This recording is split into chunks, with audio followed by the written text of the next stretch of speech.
बहुत समय पहले की बात है। उज्जैन में एक बहुत बड़ा हरा भरा सुंदर और शांत जंगल था। उस जंगल में बहुत सारा जानवर मिलजुल कर रहते थे, मगर उस जंगल की एक ही समस्या थी। वहाँ सिर्फ एक ही वैद्य था और वो थी एक लोमड़ी। लोमड़ी को अपनी समझदारी और चालाकी पर बहुत ही घमंड था। वो अच्छी तरह से जानती थी कि उसके बिना जंगल के जानवरों का इलाज संभव नहीं है। इस बात का फायदा उठाकर वो जंगल के जानवरों से मनमाना कीमत लेती और जो कीमत नहीं दे पाता था वो उसके साथ कठोर व्यवहार करती थी। उसी जंगल में एक तालाब था। उस तालाब के किनारे एक कछुआ रहता था। कछुआ एक दिन बीमार पड़ गया और वो इलाज के लिए धीरे धीरे लोमड़ी के पास पहुंचा।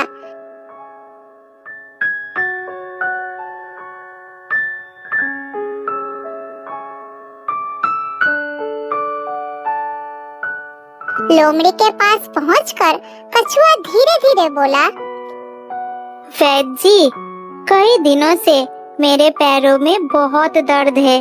चलना फिरना एकदम मुश्किल हो गया है।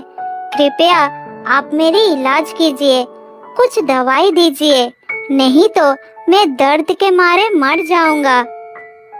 लोमड़ी कछुए की तरफ अच्छी तरह से देखती है, फिर कहती है, ये तो गंभीर बीमारी लगती है। इलाज महंगा पड़ेगा। इस इलाज के लिए मुझे 2 सोने के सिक्के देना होगा, उसके बाद इलाज होगा। लोमड़ी की बात सुनकर कछुआ घबरा जाता है, फिर धीरे धीरे कहता है, 2 सिक्के? मेरे पास तो 2 सोने के सिक्के नहीं है। अभी आप दवा दे दीजिए, मैं आपको धीरे धीरे चुका दूंगा। अरे, बिना पैसे के इलाज? ये कोई धर्मशाला नहीं है। सिक्के नहीं है तो निकलो यहाँ से, मेरा समय नष्ट मत करो।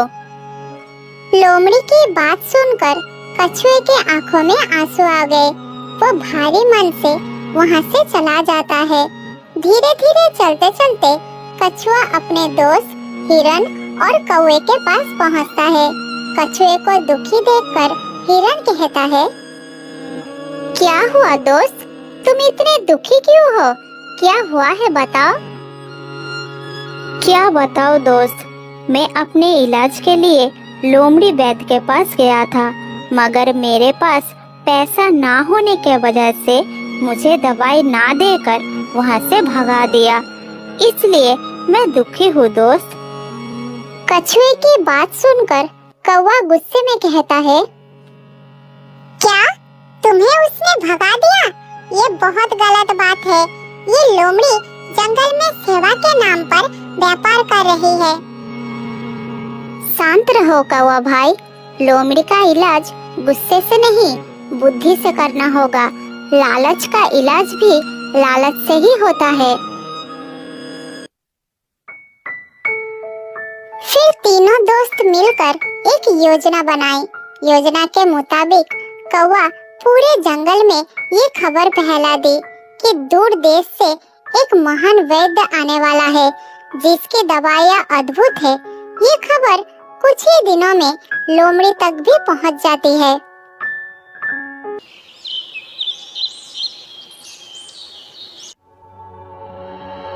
योजना के मुताबिक तीनों ने एक भालू को वैद्य बनाकर लोमड़ी के पास भेजते हैं। वहां जाकर भालू को क्या बोलना होगा वो सब पहले से बता देते हैं। प्रणाम वैद्य जी, सुना है इस जंगल में रोग से ज्यादा भरोसे की कमी है और उस भरोसे का इलाज आप ही करती है। भालू की बात सुनकर लोमड़ी अहंकार से मुस्कुराते हुए कहती है, हाँ, सही सुना आपने। मेरे बिना इस जंगल में एक पत्ता भी नहीं हिलता। बीमारी तो दूर की बात है। तो बताइए वैद्य जी, इलाज की असली कीमत क्या होती है? सोने के सिक्के या किसी का दर्द? आपके हिसाब से क्या होना चाहिए? दर्द तो सबको होता है भैया, मगर दवा उन्हीं को मिलती है जिसके पास कीमत चुकाने की ताकत होती है। लोमड़ी की बात सुनकर भालू थोड़ा गंभीर हो जाता है। फिर कहता है, मान लीजिए कोई गरीब जिसके पास सोने के सिक्के नहीं है, लेकिन सांस गिनती की बची है, तो क्या उसकी जान कम कीमती होगी? जंगल नियमों से चलता है भालू दादा, भावनाओं से नहीं। बिना कीमत के इलाज करूंगी तो मेरी सम्मान कम हो जाएगा। लोग सोचेंगे दवा का असर कम है। लोमड़ी की बात सुनकर भालू मुस्कुराते हुए कहता है, अजीब बात है वैद्य जी, हम पहाड़ों में सिखाते हैं कि वैद्य की पहचान उनकी दवा से होती है, और आप अपनी पहचान सोने के सिक्कों से कर रही है। भालू की बात सुनकर लोमड़ी क्रोधित हो जाती है। फिर कहती है, भालू दादा, आप अपनी पहाड़ों की बात नहीं कहो तो अच्छा है। यहाँ मैं जो कहती हूँ वही सही है। इलाज चाहिए तो कीमत चुकानी होगी। मगर वैद्य का धर्म सेवा होता है, पैसा नहीं। आप गलत कर रही है। धर्म से पेट नहीं भरता भालू दादा, मुझे अपना फायदा देखना पड़ता है। जो पैसा देगा वही दवा पाएगा। आप अपना काम करिए, मुझे सिखाइए मत। अभी आप जा सकते हैं। लोमड़ी की बात सुनकर भालू चुप हो जाता है। उसने वही सुन लिया था जो वो सुनना चाहता था। अब शक नहीं, सच्चाई सामने आ चुकी थी। अब शेर महाराज के सामने इसे ले जाना होगा। फिर भालू बिना कुछ कहे वहाँ से अपने दोस्तों के पास चला जाता है।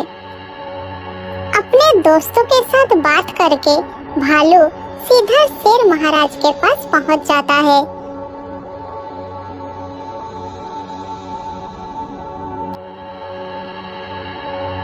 शेर महाराज गुफा के सामने बैठे थे। फिर भालू शेर महाराज से कहता है, महाराज, जंगल में एक वैद्य लालच में अंधा हो चुका है। वो कमजोर जानवरों का गलत फायदा उठा रहा है। क्या ऐसा काम कौन कर रहा है? उसे अभी मेरे दरबार में बुलाओ। शेर महाराज के आदेश पाकर उनका एक सैनिक लोमड़ी वैद्य को बुलाकर लाता है। शेर महाराज के पास भालू को देखकर लोमड़ी सब समझ जाती है। लोमड़ी, ये मैं क्या सुन रहा हूँ? तुम जंगल के कमजोर जानवरों का गलत फायदा उठा रही हो।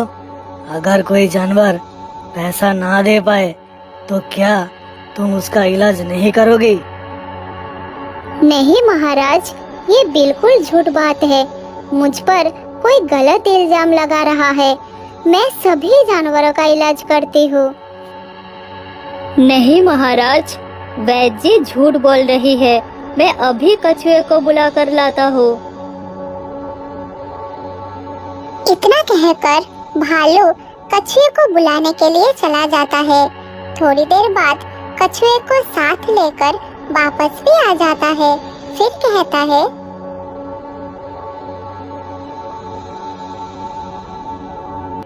महाराज, आप इस बीमार कछुए से पूछिए सच्चाई क्या है। वैद्य जी इस बेचारे के साथ कैसा व्यवहार किया है। बताओ कछुआ, भालू जो कह रहा है क्या वो सच है? हाँ महाराज, अभी तक भालू दादा आपको जो भी कहा है वो सच है। इस वैद्य ने मुझे पैसा ना देने के कारण अपमानित करके भगा चुकी है। फिर कछुए ने सारी बात विस्तार से शेर महाराज को बताता है। सारी बातें सुनकर शेर महाराज बहुत क्रोधित हो जाता है। फिर लोमड़ी से कहता है, लोमड़ी, तुमने अपने ज्ञान को व्यापार बना लिया। ये जंगल सेवा से चलता है, लालच से नहीं। मैं अपने जंगल के जानवरों का बहुत ख्याल रखता हूँ। मैं कभी भी नहीं सोचा था कि मेरे जंगल के जानवर लालच में आकर कमजोर और भोले भाले जानवरों का इस तरह फायदा उठा सकता है। इस काम के लिए तुम्हें भी कीमत चुकानी होगी लोमड़ी। शेर महाराज की बात सुनकर पेड़ के ऊपर से कौवा कहता है, महाराज, इसकी सजा ऐसी होनी चाहिए कि ये दूसरे के दर्द को समझ सके और जिंदगी में कभी भी ऐसा काम ना कर पाए। इसके बाद शेर महाराज का दरबार पूरी तरह शांत हो गया। डर के मारे कोई कुछ नहीं कह रहे थे। सभी जानवरों की निगाहें लोमड़ी पर टिकी थी। लोमड़ी का चेहरा पीला पड़ गया था। उसका घमंड अब डर में बदल चुका था। फिर शेर महाराज गंभीर आवाज में कहता है, लोमड़ी, तुमने अपने ज्ञान को सेवा के लिए नहीं बल्कि अपने लालच के लिए इस्तेमाल किया। कमजोर और असहाय जानवरों को अपमानित किया, उन्हें दुखी करके भगा दिया। क्या तुम्हें पता है, एक वैद्य का काम दवा देना ही नहीं, मरीजों को भरोसा देना भी होता है। लोमड़ी कुछ बोलना चाहती थी, लेकिन उनके मुंह से शब्द नहीं निकल रहे थे। महाराज, इसने सिर्फ इलाज से मना नहीं किया, इसने बीमार कछुए का अपमान किया, उसकी मजबूरी का मजाक उड़ाया और अपने ज्ञान को ताकत बना लिया। इसलिए तुम्हारी सजा भी सिर्फ शब्दों की नहीं होगी, बल्कि ऐसी होगी जिससे तुम्हारा दिल बदले। आज से 1 साल तक जंगल के हर जानवर का मुफ्त इलाज करोगी। हर दिन सूरज निकलने से पहले तुम्हें जंगल के उस हिस्से में जाना होगा जहां बीमार और कमजोर जानवर रहते हैं। तुम्हें खुद जाकर पूछना होगा कौन बीमार है और किसको मदद चाहिए। अगर किसी जानवर से ऊंची आवाज में बात की या फिर अपमान किया तो सजा दोगुनी कर दी जाएगी। सजा सुनकर लोमड़ी के आंखों में आंसू आ गए। उसे पहली बार पता चला कि दर्द सिर्फ शरीर में नहीं, अपमान से दिल में भी दर्द होता है। फिर लोमड़ी धीमी आवाज में शेर महाराज को कहती है, महाराज, मैंने अपने घमंड में दूसरों का दर्द नहीं देखा। आज मुझे मेरी गलती का असली मतलब समझ आया। मैं वादा करती हूँ, अब इलाज मेरा व्यापार नहीं, मेरी जिम्मेदारी होगी। आज से किसी भी जानवरों को मेरे खिलाफ शिकायत करने की कोई मौका नहीं दूंगी। आपका हर एक बात का पालन करूंगी। फिर शेर महाराज ने अपना सर हिलाकर उसके बाद स्वीकार कर लिया। उस दिन से लोमड़ी को नए रूप में जंगल में देखा गया। एक घमंडी वैद्य नहीं, बल्कि सेवा करने वाले वैद्य के रूप में। बहुत साल पहले की बात है। एक जंगल में रहता था एक बंदर। बंदर सपनों में जो भी देखता था वो सच हो जाता था।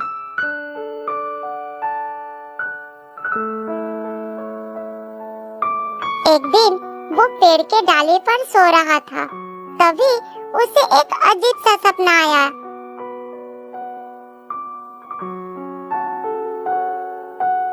उसने देखा मीठू के 2 बच्चे काली पहाड़ी पर घूमने के लिए निकले थे। घूमते घूमते बहुत समय हो गए और दोनों वापस जाने के रास्ता भूल गए। भाई, शाम होने वाली है, मुझे तो वापस जाने का रास्ता ही समझ नहीं आ रहा। यहाँ से तो सारे पेड़ एक जैसे दिख रही है, किस तरफ जाए कुछ समझ में नहीं आ रहा है। मुझे बहुत डर लग रहा है भैया, अब हम यहाँ से कैसे वापस जाएंगे? तभी अचानक बंदर का सपना टूट गया और उसने बोला, अरे बाप रे, समझ नहीं आया। सपनों में मुझे मीठू के बच्चे क्यों दिखाई दिए? खैर छोड़ो, सपना ही तो था। सपना कभी सच होता है क्या? तभी मीठू तोता परेशान होकर उसके पास आया। अरे मीठू, क्या हुआ? तुम इतने परेशान क्यों हो? जरा बताओ मुझे। अरे बंदर भैया, मेरे दोनों बच्चे एक साथ घूमने निकले थे। शाम होने वाली है, अभी तक दोनों वापस नहीं आए। क्या तुमने उन्हें कहीं देखा? ये सुनकर बंदर सोच में पड़ गया और फिर बोला, तुम्हें सुनने में तो अजीब लगेगा, लेकिन मुझे अभी एक सपना आया था जिसके अंदर मुझे दिखाई दिया कि तुम्हारे दोनों बच्चे काली पहाड़ी पर है और वापस आने का रास्ता भूल गए हैं। वहीं बैठकर दोनों रो रहे हैं। क्या तुमको ये सब सपनों में दिखाई दिया? बताओ ना बंदर भैया, जल्दी बताओ। हाँ मिठू बहन, लेकिन समझ नहीं आ रहा है कि मुझे ये सपना क्यों आया। मुझे अच्छी तरह से सब कुछ याद है, वो तुम्हारे ही बच्चे थे। हो सकता है तुम्हारा सपना सच हो। मैं अपने बच्चों को ढूंढने जा रही हूँ।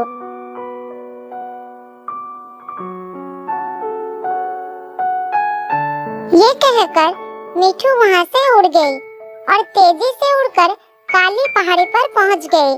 वहाँ उसको वो दोनों मिल गए।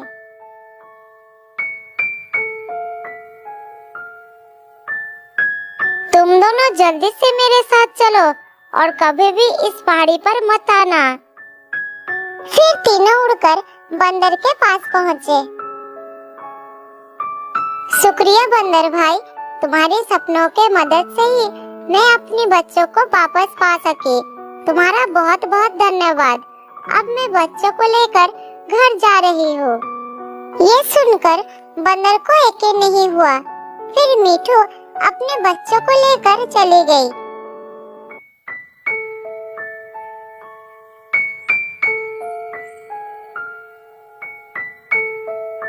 अब बंदर को रोजाना सपने आने लगे और उन सपनों में जो भी उसको दिखता वो सच होता। पूरे जंगल में ये बात फैल गया और वो मशहूर हो गया। वो शेर महाराज का भी खास सेवक बन गया था। दूसरी तरफ उस जंगल में बाघीरा अपनी पत्नी शेरनी और अपने बेटे शेरू के साथ रहता था। एक तेंदुआ उसका खास चमचा था। वो बाघीरा के पास ही आ रहा था। जब से शेर सिंह और बाघीरा की दोस्ती हुई है, तब से बिल्कुल भी मजा नहीं आ रहा है। कुछ ऐसा करना पड़ेगा जिससे इन दोनों के बीच ऐसी दुश्मनी पैदा हो जाए कि बात मरने और मारने पर उतर आए। उधर बाघीरा का बेटा शेरू अपने पिता से कहा, पिताजी पिताजी, क्या मैं थोड़ी देर जंगल में घूमने के लिए जाऊं? मेरा प्यारा बच्चा, अभी से अकेले घूमने जाओगे? ठीक है जाओ, लेकिन जल्दी वापस आना। शेरू वहाँ से चला गया और उसके ठीक बाद तेंदुआ भी वहाँ से निकल गया। ऐसे ही कुछ समय बीत गया। काफी समय बाद जब शेरू वापस नहीं लौटा, तब बाघीरा और शेरनी को उसकी चिंता होने लगी। तब तेंदुआ दौड़ते दौड़ते वहाँ पर आया। महाराज, शेर सिंह ने आपके बेटे शेरू को शिकार कर लिया। मैंने अपनी आंखों से देखा। आप दोनों जल्दी मेरे साथ चलिए। ऐसा कैसे हो सकता है? शेर सिंह ऐसा नहीं कर सकता। वो मेरा दोस्त है। आप चाहे तो मेरे साथ चलकर देख सकते हैं। मैं आपको झूठ क्यों बताऊं? ठीक है चलो, अगर तुम्हारा बात झूठ निकला तो मैं तुम्हें नहीं छोड़ूंगा। तेंदुआ उन दोनों को एक जगह पर ले गया जहाँ जमीन पर खूब सारा खून पड़ा था और कुछ मांस के टुकड़े भी पड़े थे। ये खून और मांस हमारी शेरू का ही है। अच्छी तरह से देखिए महाराज। ये कहकर तेंदुआ रोने लगा। बाघीरा और शेरनी का भी आंखों में आंसू आ गए। अब मैं उस शेर सिंह को जिंदा नहीं छोड़ूंगा। उससे जाकर बता दो कि आप मरने के लिए तैयार हो जाए। आज से सारी दोस्ती खत्म।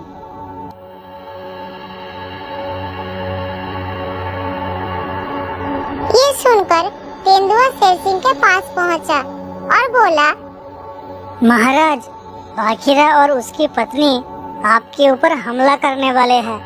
अगर आप हार मानकर ये जंगल उनके हवाले कर देंगे तो आप पर वो हमला नहीं करेंगे। अब जल्द ही सतर्क हो जाइए महाराज, नहीं तो।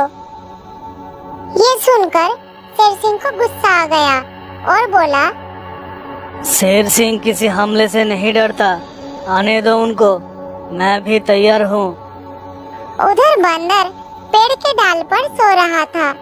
इधर कुछ ही देर में बाघीरा और उसकी पत्नी शेरनी शेर सिंह के पास आ रहे थे। वहाँ पहुँचते ही दोनों ने शेर सिंह के ऊपर हमला कर दिया और उनके बीच लड़ाई होने लगी। उधर बंदर सपना देख रहा था। बेटा शेरू, तुम अकेले अकेले कहाँ घूम रहे हो? इस तरह अकेले घूमना ठीक नहीं है। तेंदुआ काका, मैं बस घूमने निकला था, अब मैं बड़ा हो गया हूँ। अरे मेरा बेटा, घूमने निकला है, लेकिन यहाँ तो घूमने का अच्छा जगह नहीं है। अगर तुम चाहो तो मैं तुम्हें एक अच्छी जगह की खबर दे सकता हूँ। तो आप ही बताइए कि घूमने का अच्छी जगह कहाँ मिल सकता है? ठीक है, मैं तुमको तालाब के किनारे ले चलता हूँ। वहाँ तुमको अच्छा जगह मिल जाएगा। तुम मेरे साथ चलो। फिर वो दोनों तालाब की ओर चलने लगे। तेंदुआ शेरू के पीछे पीछे जा रहा था। सामने एक बड़ा सा गड्ढा था। शेरू उसमें गिरने ही वाला था, लेकिन संभल गया। तब तेंदुए ने उसको पीछे से टक्कर मारकर गड्ढे में गिरा दिया।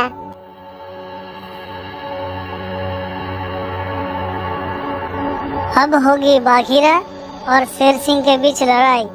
बहुत मजा आएगा।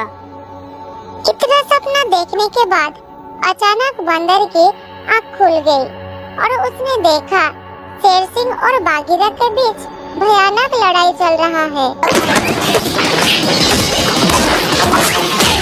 तब बंदर पेड़ से उतरकर लड़ाई के स्थान पर गया और कहा, रुक जाओ बाघीरा, तुम्हारा बेटा शेरू जिंदा है, अभी रुक जाओ। ये सुनकर दोनों रुक गए। तब बाघीरा ने उससे कहा, ये क्या कह रहे हो तुम? क्या तुम सच कह रहे हो? कहाँ है मेरा बेटा? हाँ, मैंने अभी अभी सपने में देखा है। मेरा सपना कभी भी झूठ नहीं होता।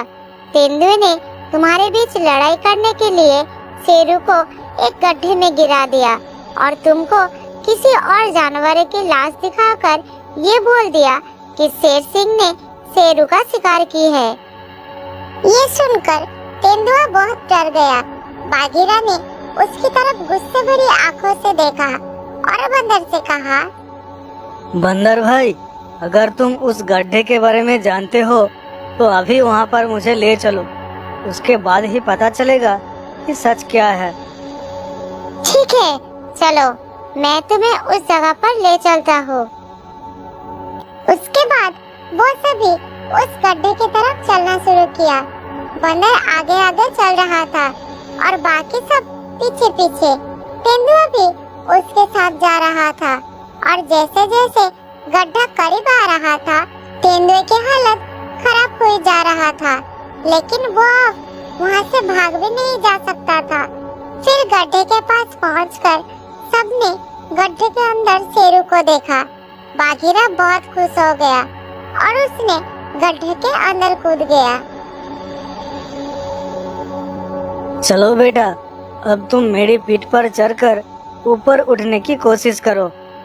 तब शेरू ने छलांग लगाकर बाघीरा के पीठ पर चढ़कर ऊपर उठ गया। उसके बाद बाघीरा भी ऊपर आया। सभी जानवर बहुत खुश हो गया। सभी जानवर अब तेंदुए को बहुत गुस्से में देख रहे थे। फिर बाघीरा ने तेंदुए के ऊपर झपट पड़े और उसे लहूलुहान कर दिए। फिर बाघीरा शेर सिंह के सामने आया और कहा, माफ करना शेर सिंह, मैंने बिना सोचे समझे तुम पर हमला कर दिया। मुझे ऐसा नहीं करना चाहिए था। मुझे माफ कर दो।